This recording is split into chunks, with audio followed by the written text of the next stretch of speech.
All right, well, lots to talk about the Red River rivalry, but segment 3 today is going to focus on a guy that is no longer part of that rivalry, but we're calling this one Baker, Baker, Baker. Sort of like the old Marsha, Cedric from the Brady Bunch.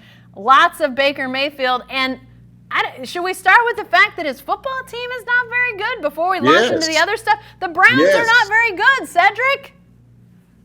The Browns, and I told you before the season, the Browns are still the Browns. Until further notice, they're still the Cleveland Browns. They look like it. Woo! No one ever won the AFC Central in August. I know they didn't. I've been around for a while. So they've got talent on both sides of the ball, but you still have to win football games, and they are not a good football team right now. And Baker Mayfield has problems, and they extend outside the lines. He's got to clean up some other stuff if this team's going to make the playoffs. Yeah.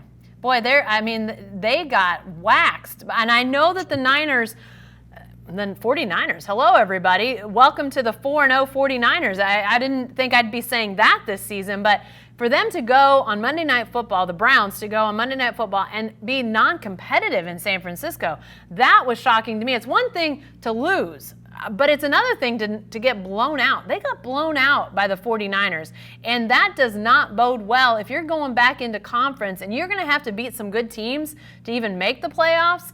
The Browns are in trouble a little bit right now. They finished with a fairly easy schedule, but who knows what they're going to look like when they get to that easier finishing stretch. They may be 2 wins right now. Are there other wins coming? It seems like it's going to be hard to find some wins before we get to the midway point for the Browns. So they have got a lot going the wrong way right now. Some issues that crept up even in opening week as it relates to offensive line and their defense and different. I mean, they're just struggling right now across the board, and it really seems like those problems just continue to not be a one-off, but to be just where they are as a team right now. So it's really interesting then to look off the field and see some of these other things that, we saw Baker Mayfield in the offseason with a lot of offseason drama. Cedric, it continues. I guess this happened on the field, but it relates to off-season or off-field stuff, that being Nick Bosa, the 49ers defensive lineman who planted the flag. He did it, mimicking Baker Mayfield's flag plant from a few years back at Ohio State. Bosa obviously being an Ohio State alum himself. Now with the 49ers, he planted the flag, at least mimicked it during that game. I mean, if you're Baker Mayfield, some of that's going to get thrown back at you. I'm not sure he expected it to come in this game, but there it was. Mayfield just has to live with this stuff, doesn't he, Cedric?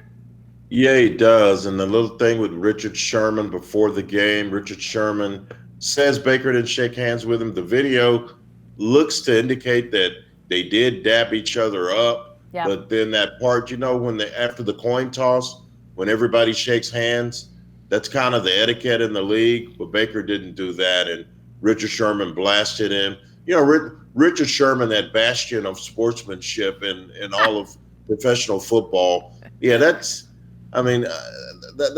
like a professional wrestling heel breaking up a fight between two good guys. That doesn't happen. So consider the source on the Richard Sherman program, Jen. But Baker just seems to not be able to get it out of his way. And when you look at what's going on the field, Jen, what he's done off the field gives his opponents a lot of fuel to shut his mouth. Yep. I mean, he's the butcher, he's the baker, he's the mischief maker, and he's not the win maker. You need to win some football games. Yeah. You're calling out Sam Ehlinger in the offseason. I know, I don't like him. I hope he doesn't like me. You're the quarterback of the Cleveland Browns. Quit talking about some kid that plays college football, some high school rivalry. That's many years ago. Don't be doing that kind of stuff when you got to play the Baltimore Ravens. You got to play the Pittsburgh Steelers. You got to play the Cincinnati Bengals. We want to play them, Jen. We'd love to play the Bengals. But I'm telling you, it's a thing where he needs to grow up. Yeah. And one thing that Richard Sherman said that I agreed with, he goes, "Do you see Patrick Mahomes acting that way?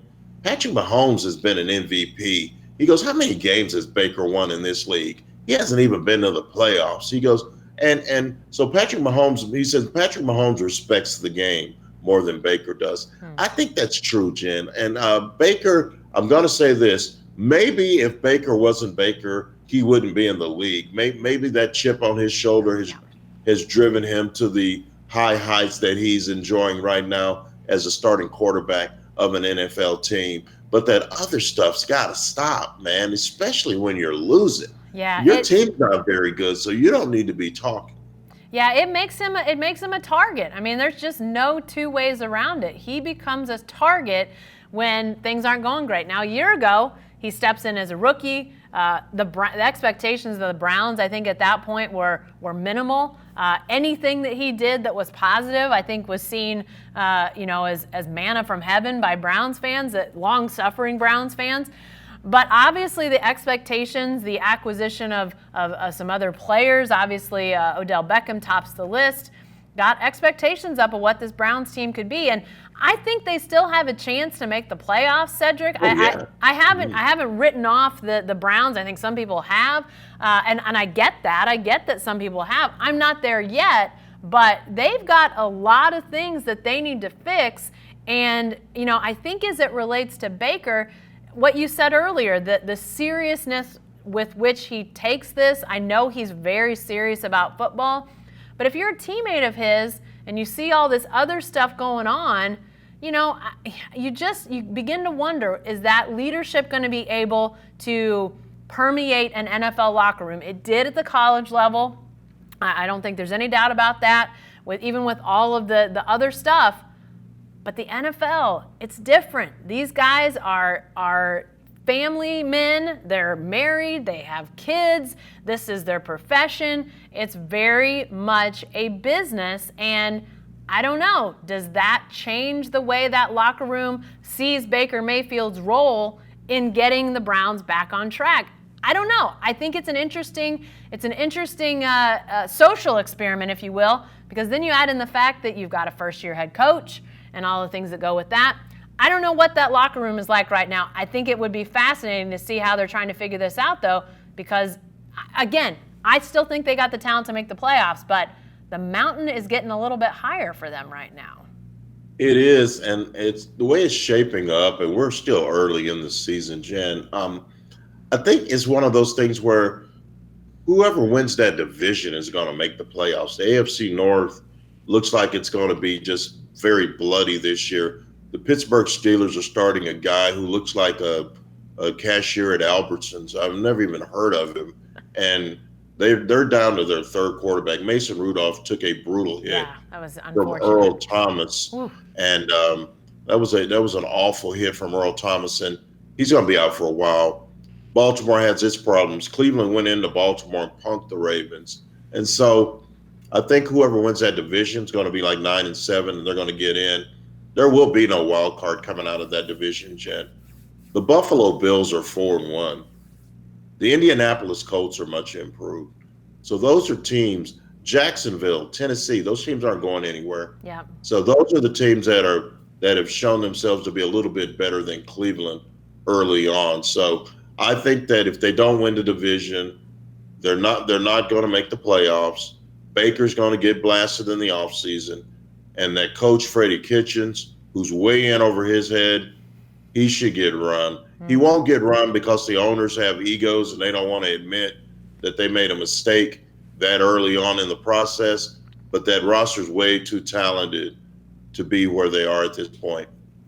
Yeah, it's going to be fascinating to see what happens, obviously, with the Browns, with Baker in the NFL. And clearly, it's going to be interesting to see what happens on Saturday in the Cotton Bowl. You'll be there. I'll be there. I can't wait to see you in person.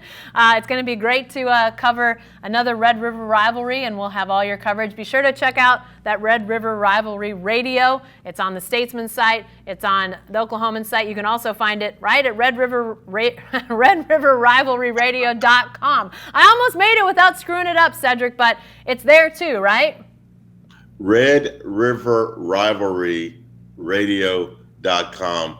If you really want to have fun with it, Jen, y'all need to tune in just to hear Barry Trammell try to say it without having a stroke. Too funny. Lots of stuff for people to check out. We'll be back next week to talk about all the results out there. So be sure to join us again. Thanks a lot for joining us on the Writer's Block.